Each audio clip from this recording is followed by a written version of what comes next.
fully charged with better structure. I don't know about that. To me, this felt more like a Kamen Rider series of worse structure. Or also, I don't consider emulation riding the high seas. In these games' case, it'll be more like the Jungle Cruise at Disney parks. This brings us to today's subject, Mega Man Star Force. I am not a fan of those games. I personally trade every single one that's been released for Mega Man Legends 3. But the anime, has a litany of its own issues to address. A word of caution before I get into some more detail.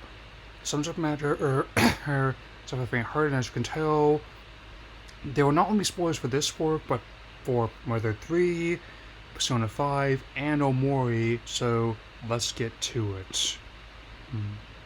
Set in the 26th century, the series depicts a world where electromagnetic waves can cause anything, and as enemies swim across this plane enter the world, a young man named Geo Stellar forms a reluctant alliance with a being known as Omega Sis to form a new hero to combat these elements under the name Mega Man. Let's address Geo right away. Some people have said this character is one of the elements to talk to them, which is a mindset I cannot say I share. This is where the Mother 3 comparison comes in. My guess they're trying to do something similar to Lucas in that game. However, where Lucas felt genuinely believable in the course of the story as everything crumbled around him, Geo feels incredibly distant and difficult for me to get invested in. There's no Shinji Ikari or even Simon Giha as characters of his disposition go. In fact, there was so much angst to him, especially at the early stage of the story, I kept hoping for someone like Kamen to clock him.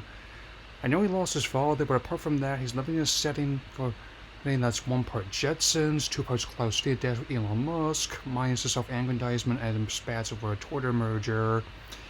His classmates, mother, and father's former co-workers tried to cast him as desperately they wanted to live in Lions Postal Classroom, but making this doing a BA5 spike, and I also prefer learning too. So, you can't exactly cast him as being in the wrong for how he's making more logical sense. This brings me to the next issue I have with the series, the tone. I do not consider this to be the Mega Man X Battle Network. I don't even consider it to be the Misadventure Trombone. In my research, I did discover, interestingly enough, that the director of the latter was also involved in the Star Wars games. That being the case, someone needs to revive Legends 3 with him at the helm. Honestly, the attempts to make this a more serious story are largely intercut by how still more goofiness, somewhat anti-war in many aspects. I also find it odd that people into the series because of how to approach EM waves, because the way the series approaches them is utterly absurd to me.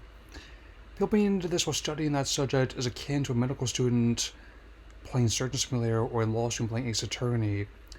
Factoring in the 26th century setting, EM waves are not the same as particles, and would take massive amounts of power to even attempt what the series portraying. This scientific analysis aside, the depiction of how it relates to the world is simply strange to disbelief. This is where Persona 5 comparisons come in, and it'll be interesting that in the base game, Royal and Strikers illustrate this. Even though there are enchanted demons and Phantom Thieves in Persona 5, scenarios that are dealt with could conceivably happen. Abusive teachers, corruption at every level of infrastructure, and even toxic workplaces.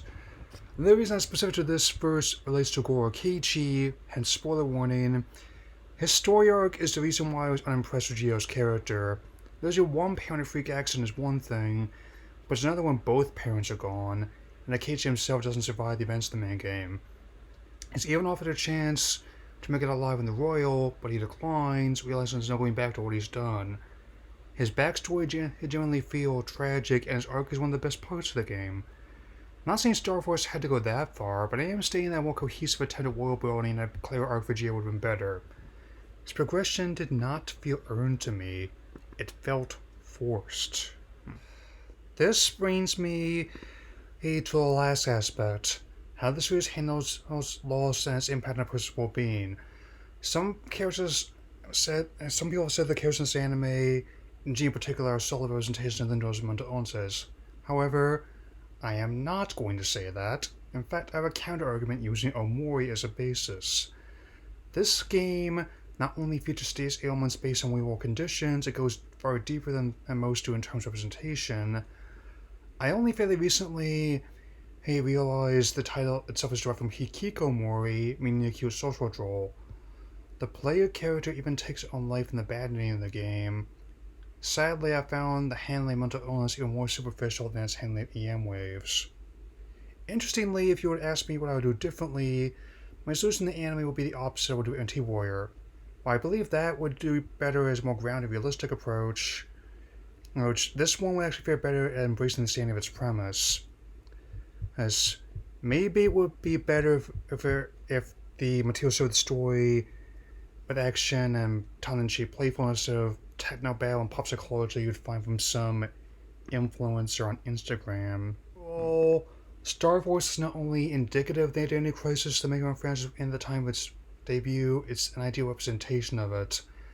If I were to remove this problematic handling of tough subjects from the equation, it's very uneven. In some ways, it's better than Anti-Warrior, but in many other aspects, it stumbles critically. Taking the franchise is simultaneously too self-serious to be fun and too goofy to take seriously. You want a version of this premise that strikes a better tonal balance, I recommend watching Kamen Rider X8 instead. Agito and Kuga are also writers that do a better job of what Star Wars attempted. For the aspect of Geo's condition, I especially recommend watching Welcome to NHK instead of this anime. I will not formally be reviewing this anime as this method seems more suitable. That's all for now. Take care.